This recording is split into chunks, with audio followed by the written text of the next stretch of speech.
Last month, a 52-year-old man sat across from me in my office and said something I'll never forget. He said, "Dr. Carter, I feel like someone unplugged me from the wall." He wasn't depressed. He wasn't sick. His testosterone had dropped 40% in just 5 years, and not a single doctor had mentioned it until he demanded the blood work himself. What I told him next changed everything. And I'm going to tell you the same thing today, because what most men over 40 believe about testosterone is not just incomplete, it's keeping them stuck. Now here's where this gets interesting. When most people hear boost testosterone naturally, they immediately think supplements.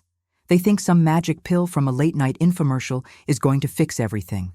But that's not how your hormonal system works, and honestly, that approach misses the entire foundation. Your body is already designed to produce optimal testosterone. The problem isn't that you're missing some exotic herb from the Amazon. The problem is that something in your daily routine is actively suppressing what your body is trying to do. And once you understand what those suppressors are, you can remove them systematically and watch your levels climb without touching a single prescription. So let me start with the one factor that has the biggest impact, and yet almost nobody talks about it correctly. Sleep. And I don't just mean getting 8 hours. I mean the architecture of your sleep, the actual structure of how you move through sleep stages. Because here's what the research shows. The majority of your testosterone is produced during REM sleep, not light sleep, not the first few hours. Deep REM cycles that happen later in the night. So when someone tells me they get 6 hours and feel fine, I already know what their blood work is going to look like. A study published in the Journal of the American Medical Association found that men who slept 5 hours per night for just 1 week experienced a 10 to 15% drop in testosterone. 1 week. That's not years of damage. That's 7 days of short sleep, creating a measurable hormonal collapse. And this part matters more than you think, because most men over 40 have disrupted sleep and don't even realize it. They fall asleep fine but wake up at 3 in the morning. They snore without knowing it. They never reach those deep restorative stages, and every single night their testosterone production suffers. But let's say you fix your sleep. That's step 1. What comes next is something you might already be doing, just probably not the right way. Resistance training. Now before you tune out because you've heard this 1,000 times, let me explain why most advice on this topic is wrong. It's not about exercising more. It's about exercising correctly for hormonal response. Low-intensity, steady-state cardio, the kind where you jog on a treadmill for 45 minutes, actually has minimal impact on testosterone and in some cases can raise cortisol, which directly suppresses testosterone production. What the research supports is high-intensity resistance training with compound movements, squats, deadlifts, bench presses, movements that recruit large muscle groups and create significant mechanical stress. A study from the European Journal of Applied Physiology found that men who performed heavy compound lifts experienced acute testosterone increases of up to 20% post-workout. And when this is done consistently over time, baseline levels begin to rise as well. But here's the catch. You need adequate recovery. Training 6 days a week without rest does the opposite. It spikes cortisol chronically and your testosterone pays the price. Now let me ask you something. How often do you think about what you're eating specifically for your hormones? Because most people don't. They think about calories. They think about protein for muscle. But testosterone requires very specific raw materials, and if you're not providing them, your body simply cannot manufacture adequate amounts. Zinc is one of the most critical.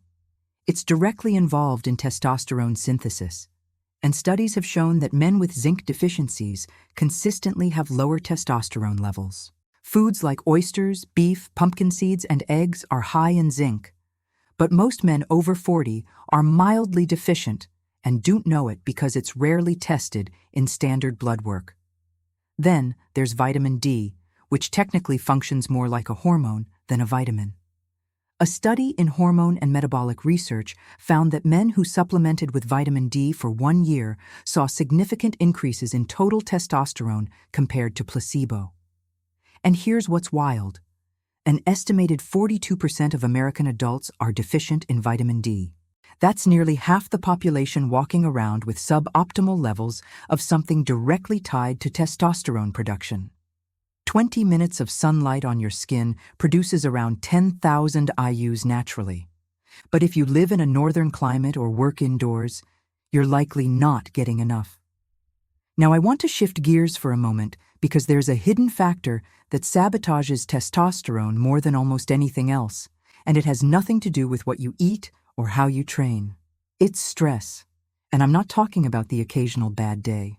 I'm talking about chronic low-grade stress that most men have normalized. Financial pressure, work deadlines, poor relationships, the constant hum of anxiety that never quite goes away. When your body is under stress, it produces cortisol. And cortisol and testosterone have an inverse relationship. When one goes up, the other goes down. Your body interprets chronic stress as a survival situation. And in survival mode, reproduction is not a priority. So testosterone production gets dialed back. This is why some men do everything right, the sleep, the training, the nutrition, and still can't get their levels up. Because their nervous system is stuck in a stress response that's chemically blocking testosterone at the source. And speaking of things that block testosterone, let me talk about something most doctors won't mention. Environmental endocrine disruptors. These are chemicals found in plastics, personal care products, and even some foods that mimic estrogen in the body and interfere with testosterone signaling. BPA is one of the most studied. It's found in plastic bottles, food containers, and receipt paper. Phthalates are another. They're in fragrances, shampoos, and vinyl products. Research published in Environmental Health Perspectives found that men with higher phthalate exposure had measurably lower testosterone levels.